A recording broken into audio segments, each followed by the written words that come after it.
Julian walked down the quiet street, wondering if Maya had already arrived at the small cafe where they planned to meet. He checked his watch and realized he was 10 minutes late, a habit that often frustrated his friend. As he pushed open the heavy wooden door, he scanned the room for her familiar face. There she sat in the corner, nursing a cup of tea and looking intently at her book.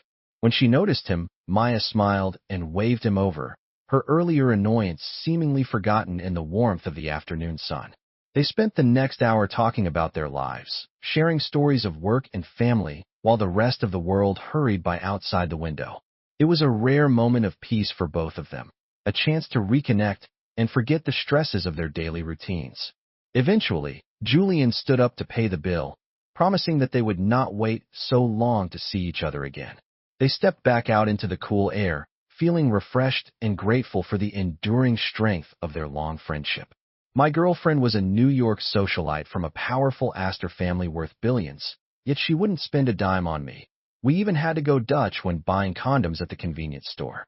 Later, when my mom fell gravely ill, I borrowed from everyone I knew, but I was still $2,000 short for her surgery.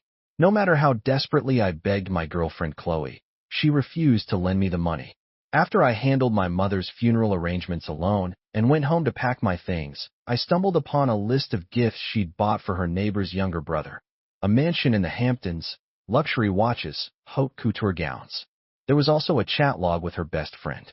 Chloe, I heard Ethan actually got on his knees to beg you for $2,000. Is that true? Chloe scoffed, her voice casual and dismissive. Zach was right, groveling to everyone for $2,000. If that's not a gold digger, I don't know what is. We've only been together 7 years, and he's already this desperate to leech money off me. So this 7-year test of our relationship was nothing more than a result of her neighbor's brother, Zach, stirring up trouble. It didn't matter anymore. From the moment my mother passed, I had decided to leave her.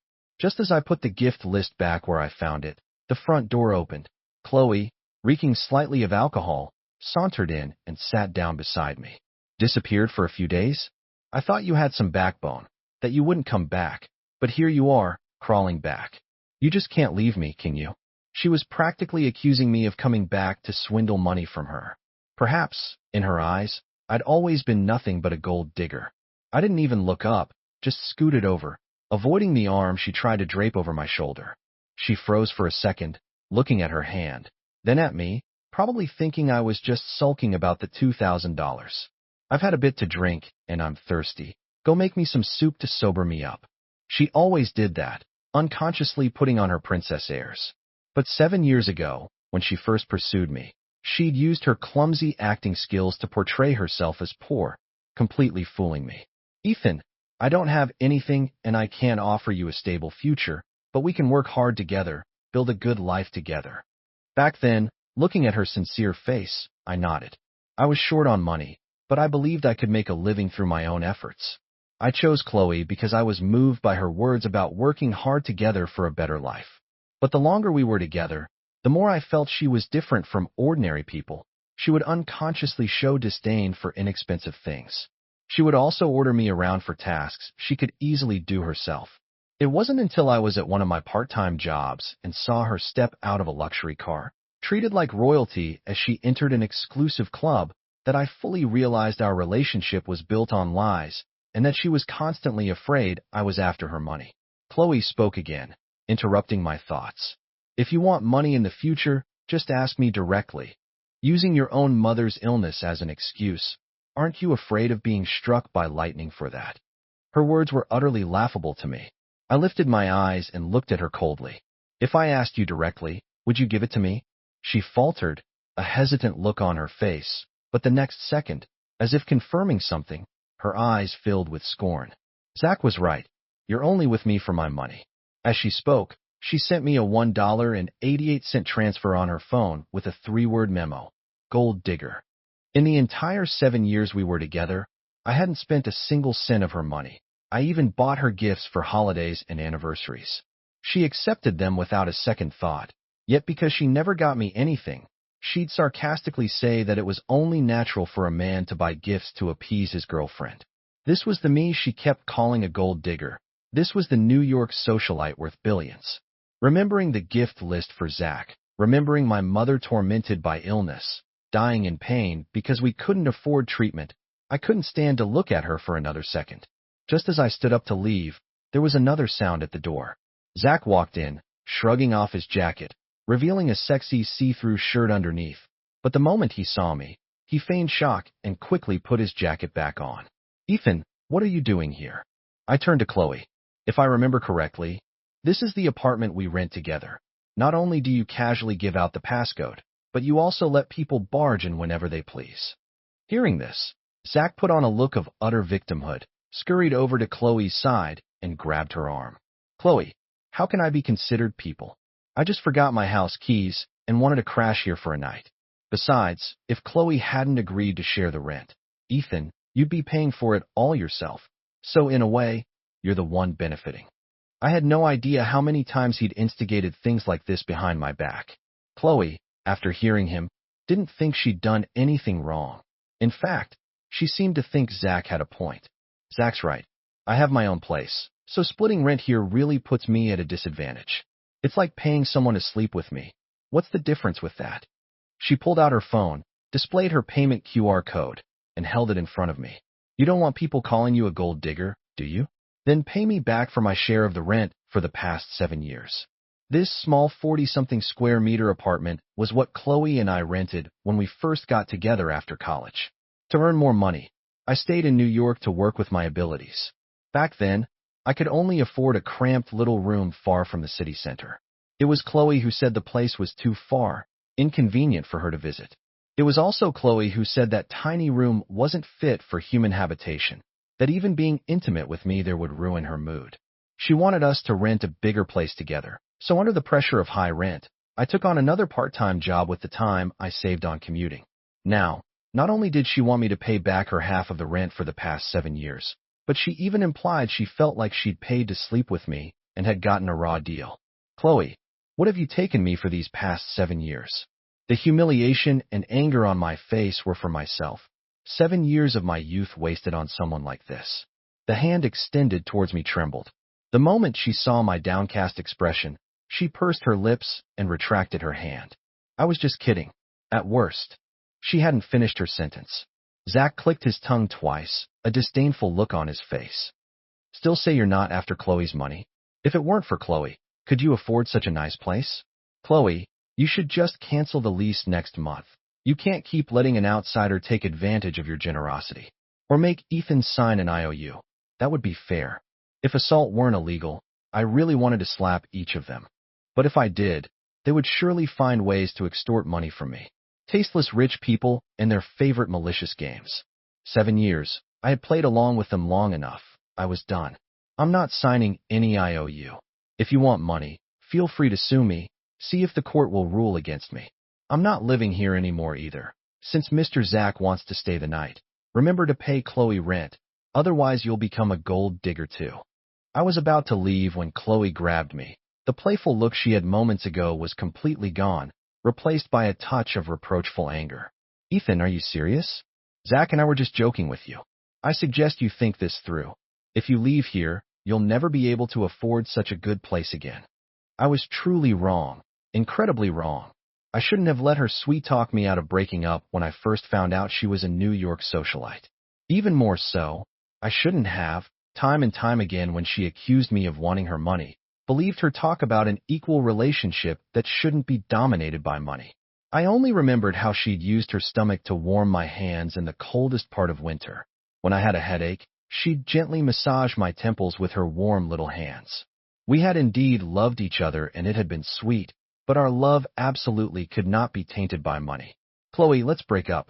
Only when the words break up left my mouth did she finally drop her playful smile.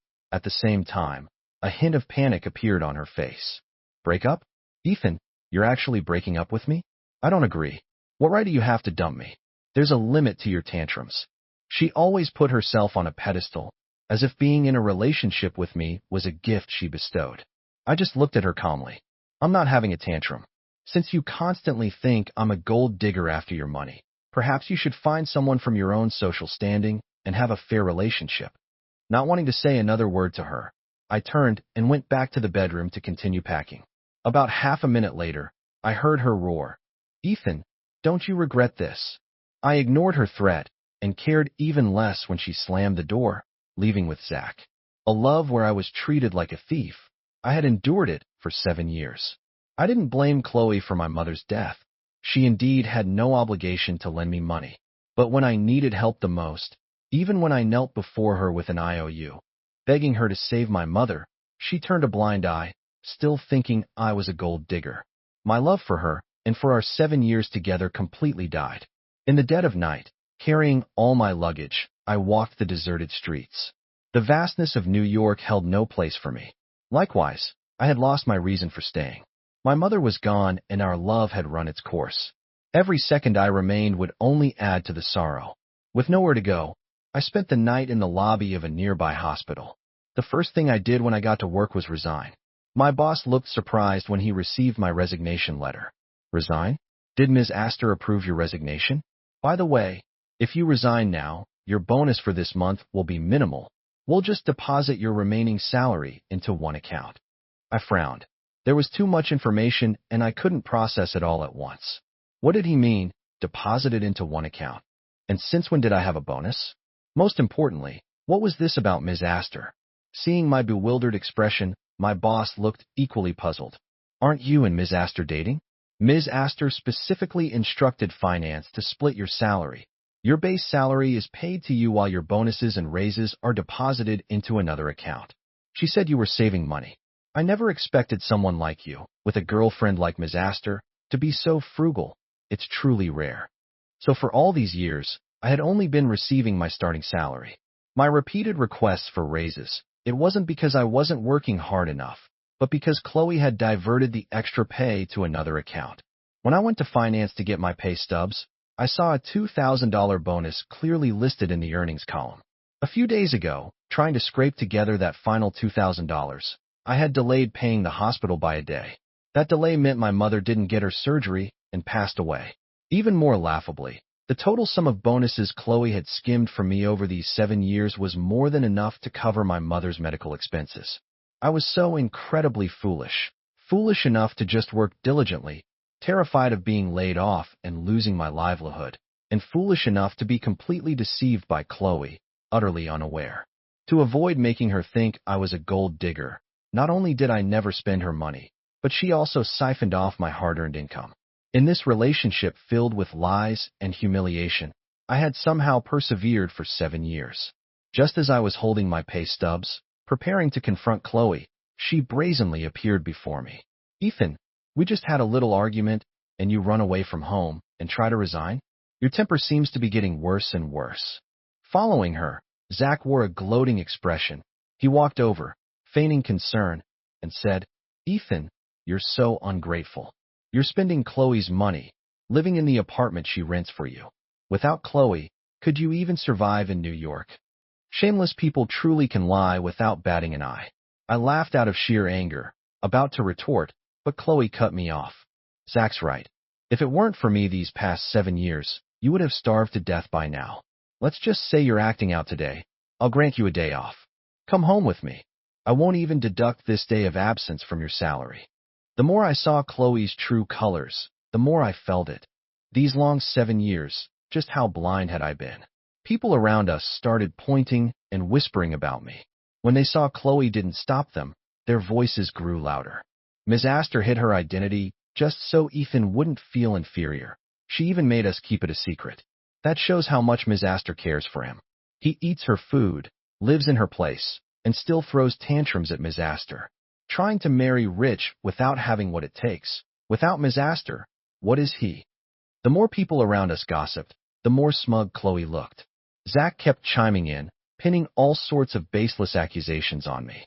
Ethan, didn't you lie about your mother dying just to get $2,000 from Chloe? Wanting to leech money while trying to maintain a good image. You're such a hypocrite. His words were like cold water on hot oil. The atmosphere around us instantly exploded. Everyone looked at me with contempt, and insults flew relentlessly.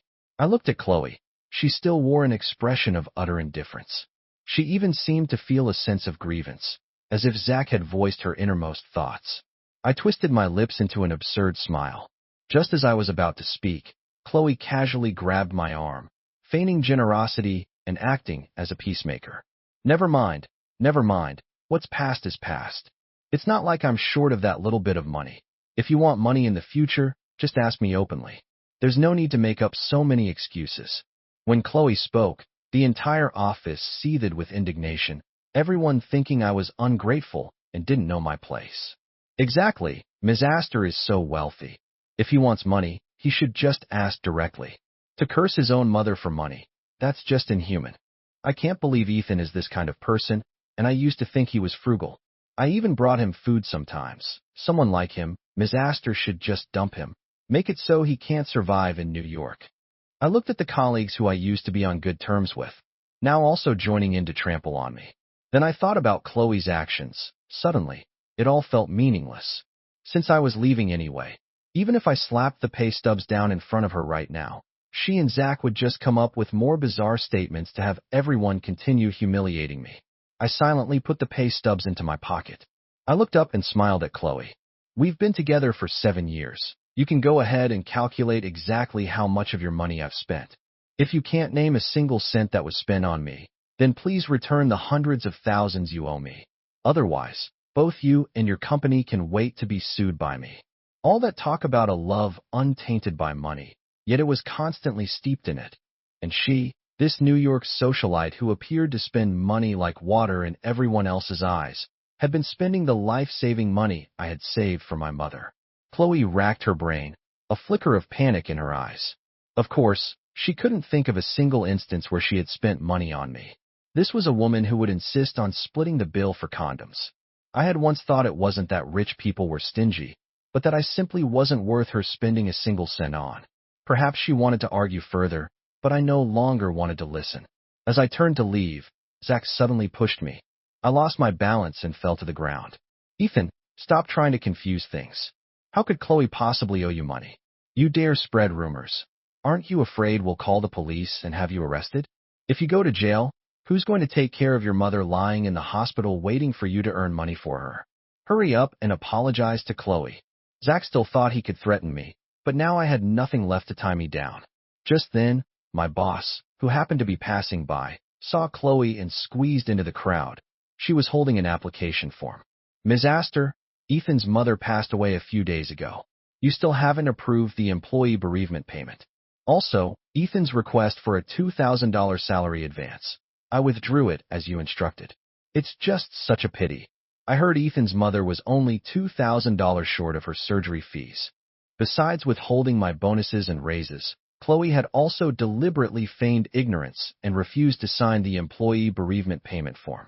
Even my application for a salary advance had been withdrawn by her. It was only $2,000. Why couldn't she give it to me? Why did she have to make things so difficult for me? Remembering everything I had done for Chloe over the years, I felt like a pathetic fool. If I had worked at any other company, I wouldn't have been so exhausted and I would have had plenty of savings. Maybe Mom would have survived if only I had never met Chloe. Those colleagues who had just accused me of using my own mother to get money fell silent as soon as they heard what my boss said. Each one of them lowered their heads, not daring to look at me. Perhaps they hadn't expected the tables to turn so quickly, but when the person in question was Chloe, no one dared to challenge her. People always bully the weak even when the strong are in the wrong. I had understood these principles long ago, but witnessing them in reality still filled me with a sense of desolation. The colleagues I had helped with project plans, the friends whose children I had looked after, all those people I had once assisted, even knowing the truth, none of them dared to speak up for me.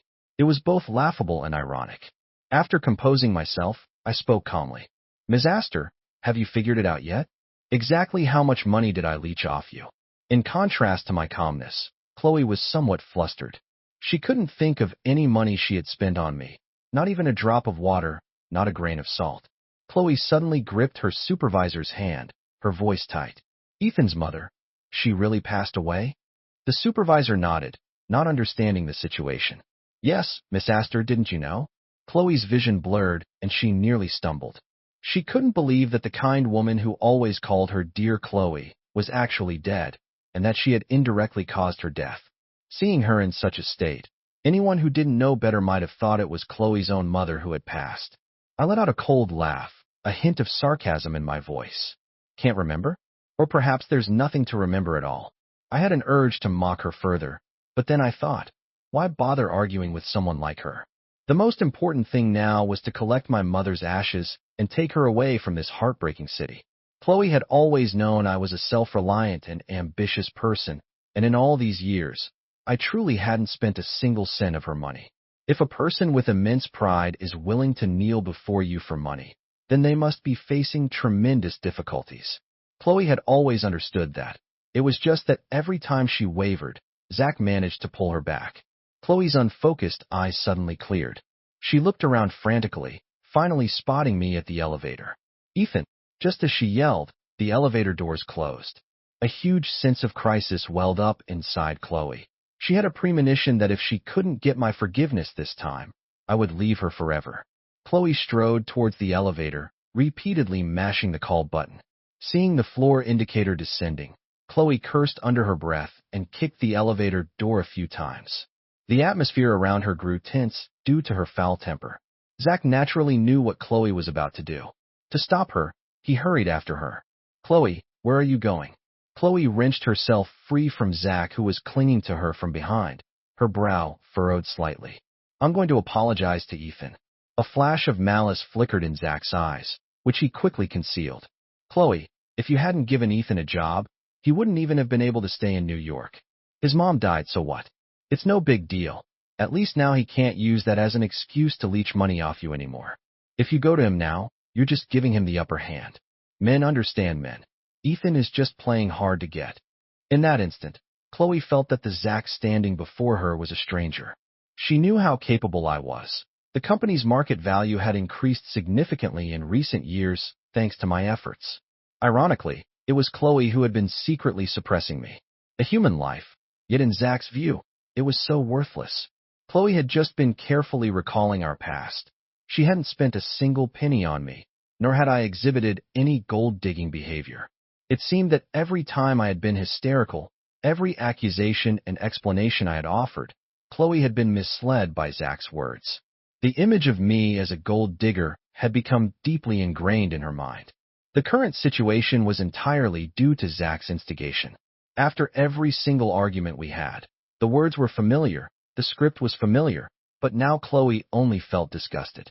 If it weren't for Zach, Chloe wouldn't have developed such a twisted perspective on love. By the time she realized it, everything was already too late.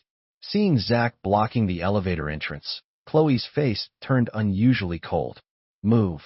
Zach, unwilling to yield, had a look of grievance in his eyes. Chloe, I can't let you.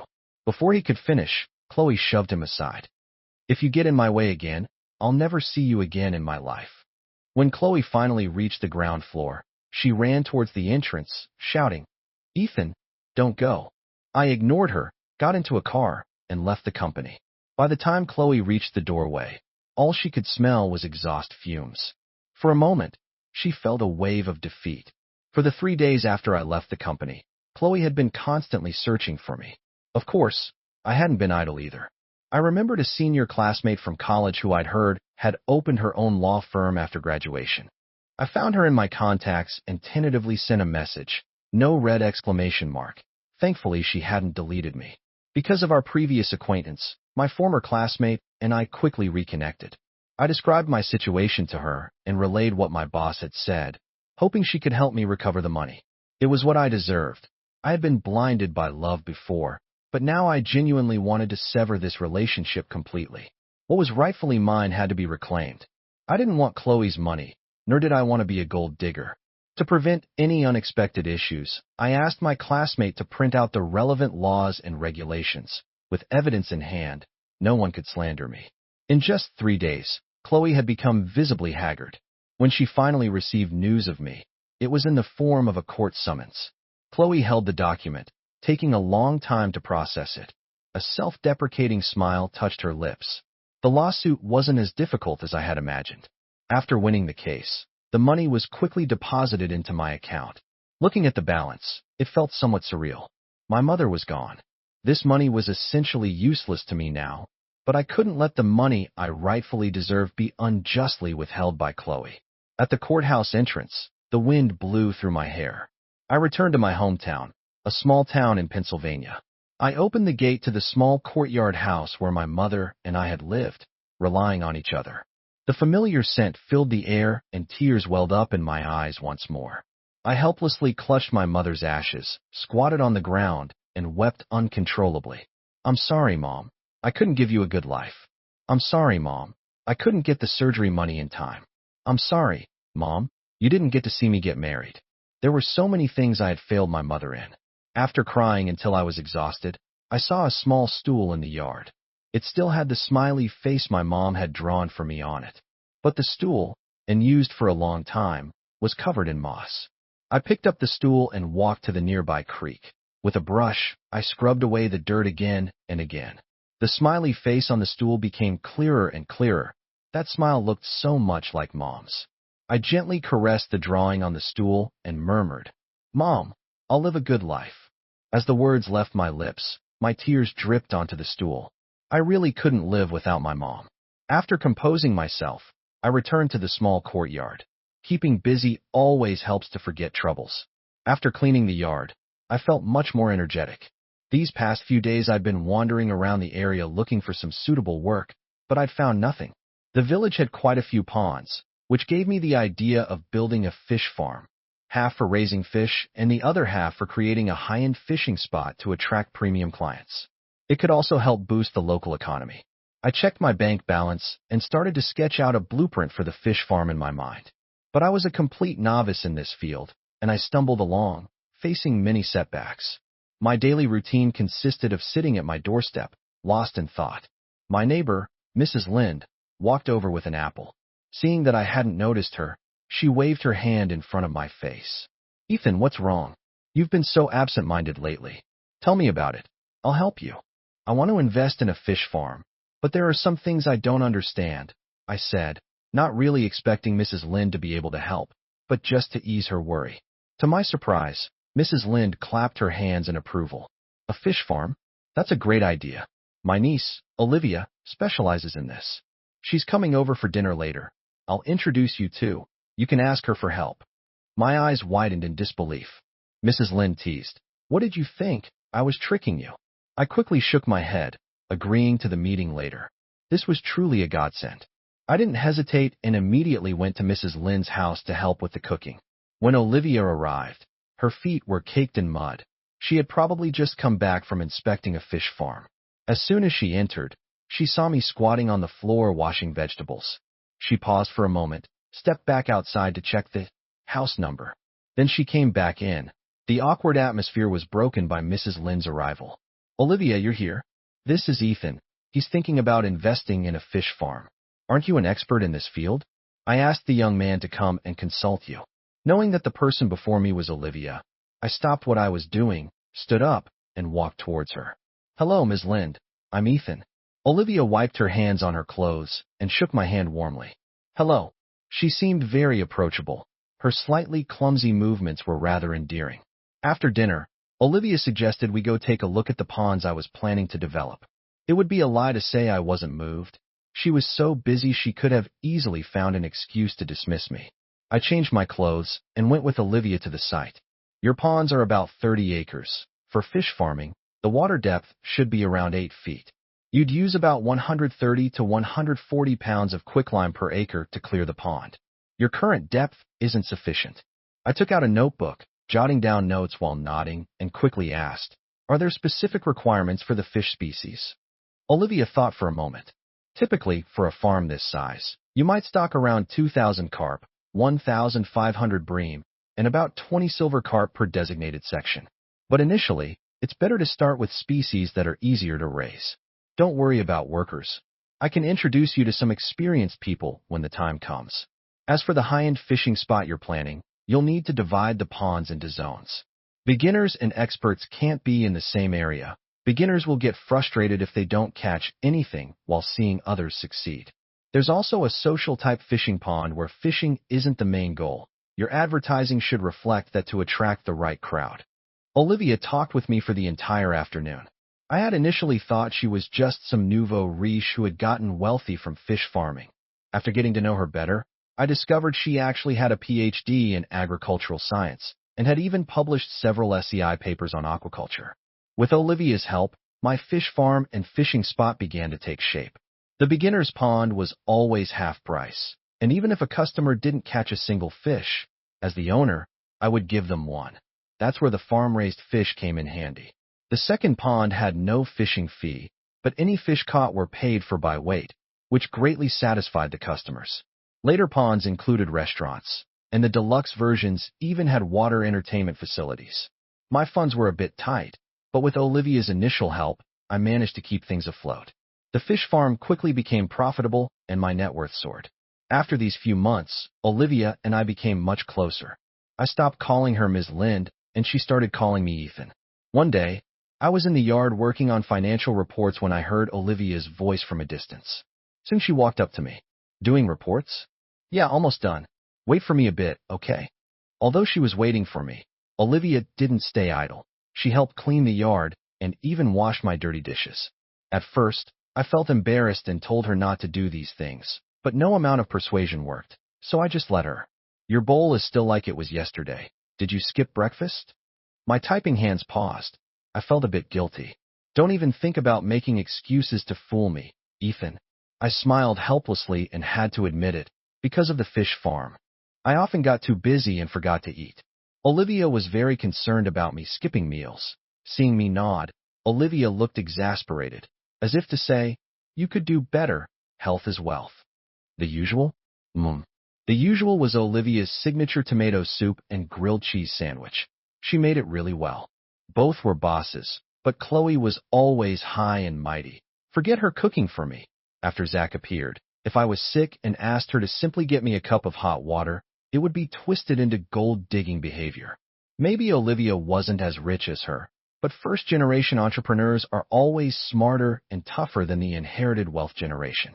After I finished the reports, the meal was placed before me.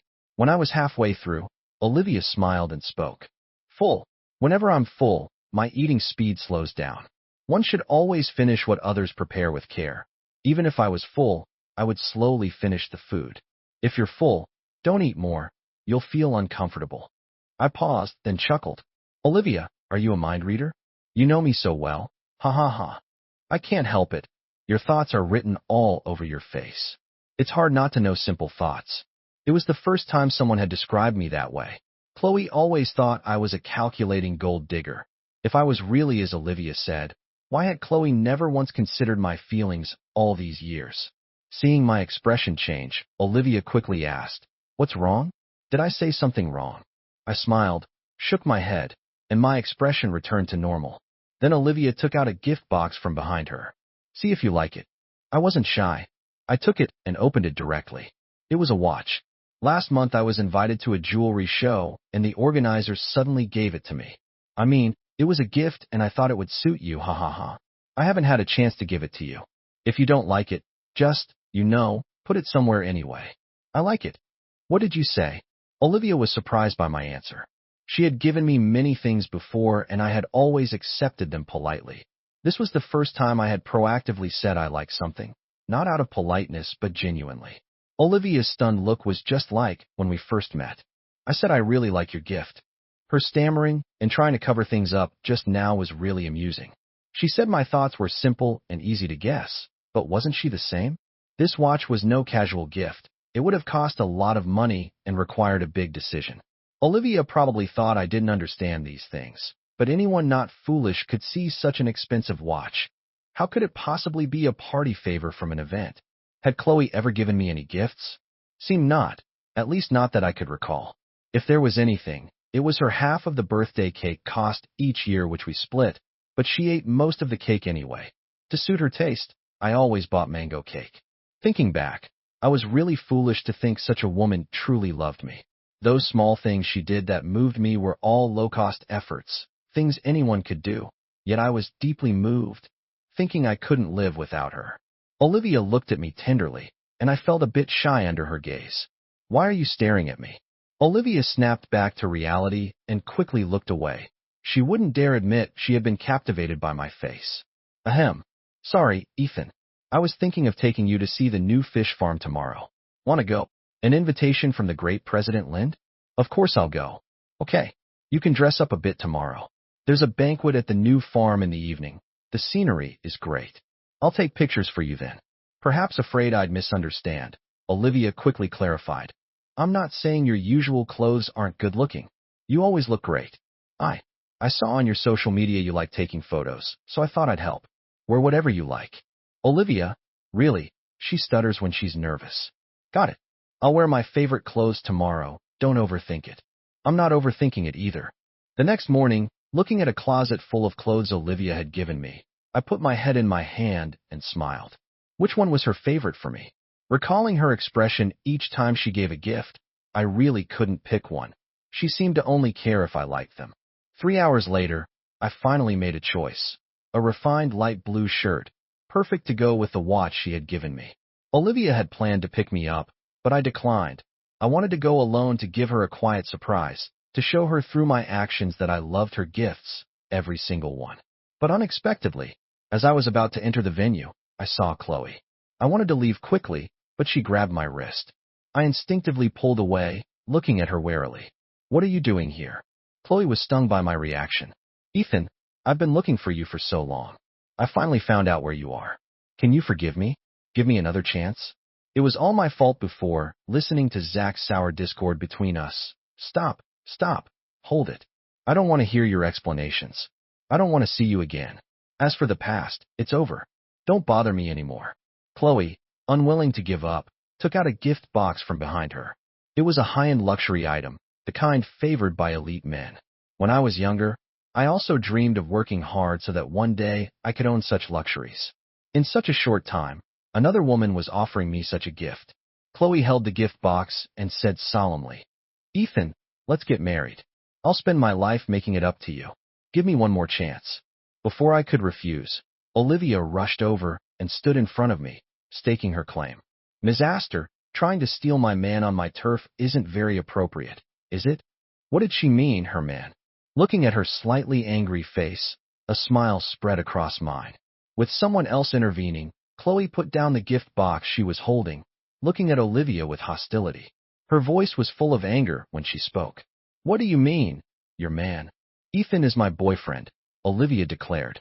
I quickly gestured to Olivia and clarified, mainly for Chloe's benefit. No, she isn't my girlfriend. We broke up a long time ago.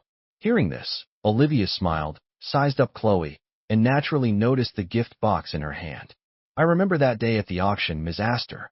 You were bidding on a watch. I thought with your wealth I wouldn't stand a chance, but you gave up when the bid reached $2 million. Did you decide you preferred this less expensive one for Ethan instead? Olivia's words shocked me. $2 million? Had she spent $2 million on this watch for me? I immediately wanted to take off the watch. Are you crazy? Buying something so expensive for me? Olivia gently patted my hand. Because you're worth it. At this moment, Chloe also saw the watch on my wrist. She had originally planned to buy that very watch for me at the auction, but $2 million. It wasn't that she didn't have it.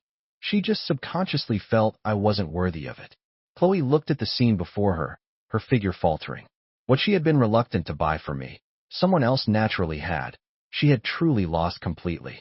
People always fantasize about what they can't have. Chloe's voice choked with sobs. Ethan, that money of yours, I didn't intentionally withhold it. It's just that, a long time ago, you said you wanted to marry me, wanted to save up for our wedding yourself. I was afraid you wouldn't be able to save it, so I wanted to help you. I never intended to take your money for myself. I truly love you. I can give you anything you want. Olivia still stood before me, a look of disdain on her face. Ms. Astor, I know a bit about what happened between you two. I didn't mention it because I was afraid of hurting Ethan. If you truly loved him, you wouldn't have constantly wondered if he was a gold digger. Even if someone was sowing discord, the auction also proved you don't love him. When I give him gifts, I never ask for anything in return. As long as he's happy, I'm willing to spend any amount. I only want to see his joy the moment he receives a gift. You can't do that. You value money too much. If you love someone, you give them the best. You didn't. Olivia's words struck Chloe's heart one by one. Seeing me tightly holding Olivia's hand, she knew I would never return to her side and would never forgive her. Chloe, I don't love you anymore. Because of you, I lost so much. My mother, my friends, my career. I've done enough. If you feel any guilt, Don't come looking for me again. If your shadow is in my life, I find it quite disgusting. After saying that, I pulled Olivia away without looking back. Chloe watched my departing figure. Tears streamed uncontrollably from her eyes. She reached out to grab me, but found me walking further and further away. Heartache and a sense of suffocation overwhelmed her. Ethan, I'm sorry. Olivia turned to see Chloe breaking down in tears, feeling a myriad of emotions. After walking hand in hand with Olivia for a while, she took my hand in hers, leading the way this time. Didn't we say I'd take pictures for you? I followed her, puzzled. When she stopped, I leaned forward to see. It was a whole field of camellias. How did you know I like? Ethan, will you be my boyfriend? Olivia and I spoke at the same time. Her voice overshadowed mine. Who confesses like that? It made me blush. I really like you, Ethan. Can you give me a chance? How did you know I like camellias? I never told you. I asked, a bit puzzled. You always use laundry detergent with that scent, and there are a few planted in your yard. I have other flowers in my yard too, I asked again. But whatever you do, you tend to face the camellias. You take the best care of them, and when you're in a bad mood, you like to tend to them. She's usually so cool and aloof with others, but always smiling with me. She's really wonderful, so sincere and passionate. If I had met her earlier, I wouldn't have wasted 7 years. Olivia, I like you too.